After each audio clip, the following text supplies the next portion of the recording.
കർത്തൃദിനം, ശ്രേഷ്ഠദിനം, ആരാധനക്കു വിശുദ്ധദിനം. Hallelujah ഗാനം ചൊല്ലി ഹൃദയങ്ങൾ വാഴ്ത്തിടാം.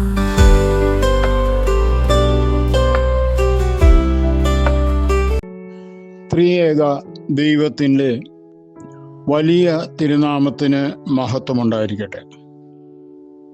വീണ്ടും ഒരു കർത്തൃദിനത്തിലേക്ക് നമ്മൾ പ്രവേശിക്കുമ്പോൾ ചില ചിന്തകൾ ഒന്ന് പങ്കിടാം. പ്രിയമുള്ളവരെ, നമ്മുടെ ഈ കൊച്ചു കേരളം കഴിഞ്ഞ കുറേ നാളുകളായി മദ്യവും ലഹരിയും മൂലം വളരെയധികം പ്രയാസത്തിലായിരിക്കുന്നു എന്നുള്ളതൊരു സത്യം. ഇവ സുലഭമായി ലഭിക്കുന്നതിന് കാരണങ്ങളുണ്ടായപ്പോൾ അത് ഉപയോഗിക്കുന്നവരുടെ എണ്ണവും വർദ്ധിച്ചിരിക്കുന്നു എന്നുള്ളതാണ് സത്യം. ലണ്ടനിലെ ഒരു ബാർ ഹോട്ടലിൽ വെളുപ്പിന് 2 മണിക്ക് മുഴുക്കുടിയന്മാരായ 2 പേര് അപ്പുറവും ഇപ്പുറവും ഇരുന്ന് സംസാരിച്ച സംഭാഷണം ഇങ്ങനെയാണ്. കുടിയന്മാരിൽ ഒരാൾ മറ്റേയാളെ ഏറെ നേരം സൂക്ഷിച്ചു നോക്കിയിട്ട് കുഴഞ്ഞ നാവോടെ ചോദിച്ചു, നിങ്ങൾ ഏത് നാട്ടുകാരനാണ്? മറ്റേയാൾക്ക് ആ ചോദ്യം ഇഷ്ടപ്പെട്ടില്ലെങ്കിലും അയാൾ തൻ്റെ നാട് പറഞ്ഞു.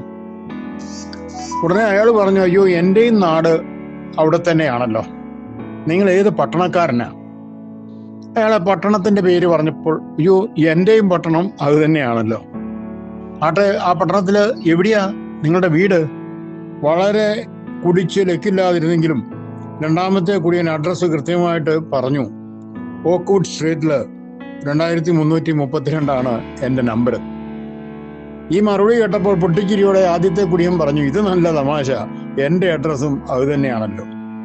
ഇവരെ ശ്രദ്ധിച്ചുകൊണ്ടിരുന്ന ബാർ ജീവനക്കാരായ 2 പേരും ആശ്ചര്യമടക്കാനാവാതെ പറഞ്ഞു, ഇത് അത്ഭുതകരം തന്നെ, ഇങ്ങനെയൊരു കഥ ഞങ്ങൾ ആദ്യം കേൾക്കുകയാണ്.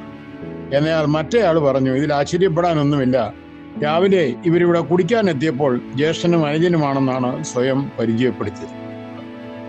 പ്രിയമുള്ളവരെ, ഈ കഥ വിശ്വസിക്കുവാൻ വിഷമം തോന്നും, അല്ലേ? കുടിച്ചു ബോധം പറഞ്ഞപ്പോൾ തങ്ങൾ ജ്യേഷ്ഠനും അനുജനുമാണെന്ന കാര്യം ഇവർ മറന്നുപോയി എന്ന് പറഞ്ഞാൽ ആരും വിശ്വസിക്കുവാനും ഇടയില്ല. എന്നാൽ സംശയിക്കേണ്ട, മദ്യലഹരിയിൽ മുങ്ങിയാൽ ഇതും ഇതിലപ്പുറവും സംഭവിക്കും. മദ്യത്തിൻ്റെയും ലഹരിയുടെയും പിശാചിന്റെ പിടിയിൽപ്പെട്ടാൽ എന്ത് സംഭവിക്കുമെന്ന് ആരും നമ്മെ പറഞ്ഞറിയിക്കേണ്ടതില്ല. ദൈനംദിനം വരുന്ന വാർത്തകൾ നാം കേട്ടുകൊണ്ടിരിക്കുകയാണ്. മദ്യത്തിനും മറ്റും ജീവിതം അടിയറ വെച്ചവരുടെ ധാരണ കഥകൾ എത്രയോ നാം കേൾക്കുന്നു. മദ്യത്തിൽ മുങ്ങി മറ്റുള്ളവരുടെയും തങ്ങളുടെ തന്നെയും ജീവിതം താറുമാറാക്കിയ എത്രയോ പേരെ നാം കണ്ടിരിക്കുന്നു.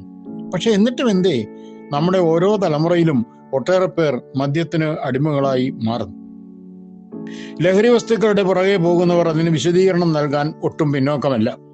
അവർ നൽകുന്ന മുടന്തൻ ന്യായങ്ങളിലൊന്ന് കൂടുതൽ കാര്യങ്ങൾ ചെയ്യാൻ ലഹരി തങ്ങളെ ശക്തരാക്കും എന്നാണ്. പ്രശസ്ത കനേഡിയൻ ബിഷഗ്വരനായിരുന്ന വില്യം ഓസ്ലർ ലഹരി പദാർത്ഥങ്ങളെ കുറിച്ച് ഒരിക്കൽ മെഡിക്കൽ വിദ്യാർത്ഥികൾക്ക് ക്ലാസ് എടുക്കുകയായിരുന്നു. അപ്പോൾ ഒരു വിദ്യാർത്ഥി ചോദിച്ചു, സാർ, മദ്യം മനുഷ്യരെ ഉന്മത്തരാക്കുന്നതോടൊപ്പം കാര്യങ്ങൾ മെച്ചമായി ചെയ്യാൻ സഹായിക്കുമെന്ന് പറയുന്നത് ശരിയാണോ? ഓസ്ലർ പറഞ്ഞു, ഒരിക്കലുമല്ല. കാര്യങ്ങൾ മോശമായി ചെയ്യുന്നതിൽ ഒരിക്കലും ലജ്ജ തോന്നുകയില്ല എന്നതാണ് മദ്യം കഴിച്ചാൽ ഉണ്ടാകുന്ന ഫലം.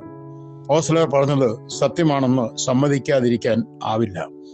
തങ്ങൾ ചെയ്യുന്നത് എന്ത് എന്ന് ഓർത്ത് ലജ്ജിക്കുവാൻ കഴിയാത്ത അവസ്ഥയിലേക്ക് ഇത് ഉപയോഗിക്കുന്നവർ എത്തിച്ചേരുന്നു എന്നുള്ളത് സത്യമാണ്. ഭർത്താവ് ഭാര്യയെ തല്ലുന്നത് അതിഹീനവും നിന്ദ്യവുമാണെന്ന് സുബോധമുള്ള ആരും സമ്മതിക്കും. എന്നാൽ മദ്യലഹരിക്ക് അടിപ്പെട്ട് ഭാര്യമാരെ തല്ലുന്ന ഭർത്താക്കന്മാരുടെ കാര്യമെടുക്കുക, അവർ ചെയ്യുന്ന കാര്യം നീചമാണെന്ന് അപ്പോൾ അവരെ കൊണ്ട് സമ്മതിപ്പിക്കാൻ സാധിക്കുമോ?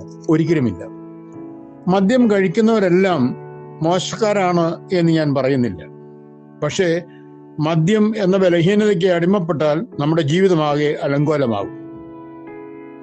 ഈ ലഹരിക്ക് അടിപ്പെടുക വഴി തങ്ങളുടെ ജീവിതം മാത്രമല്ലല്ലോ താറുമാറാക്കുന്നത്, തങ്ങളോട് ബന്ധപ്പെട്ട എത്രയോ പേരെയാണ് അവർ തങ്ങളോടൊപ്പം ദുരിതത്തിലേക്ക് വലിച്ചിഴക്കുന്നത്. ഇവർ പറയുന്ന ചില മുടന്തൻ ന്യായങ്ങളൊക്കെ ഉണ്ട്. തങ്ങളിൽ ഉറഞ്ഞു കിടക്കുന്ന കലാവാസനകളെ ഉണർത്തിയെടുക്കുവാൻ ലഹരി പ്രയോജനപ്പെടും എന്ന് പറയുന്നവരും ഉണ്ട്.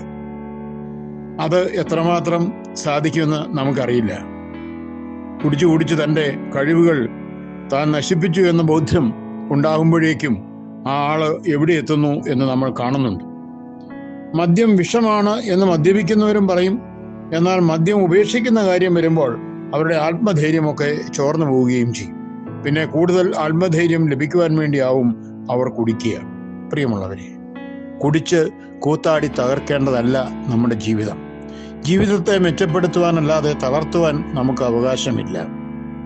നമുക്ക് ലജ്ജ കൂടാതെ ദൈവസന്നിധിയിൽ നിൽക്കുവാൻ കഴിയുന്ന ഒരു ജീവിതത്തിൻ്റെ ഉടമയായി മാറുവാൻ കഴിയുമോ?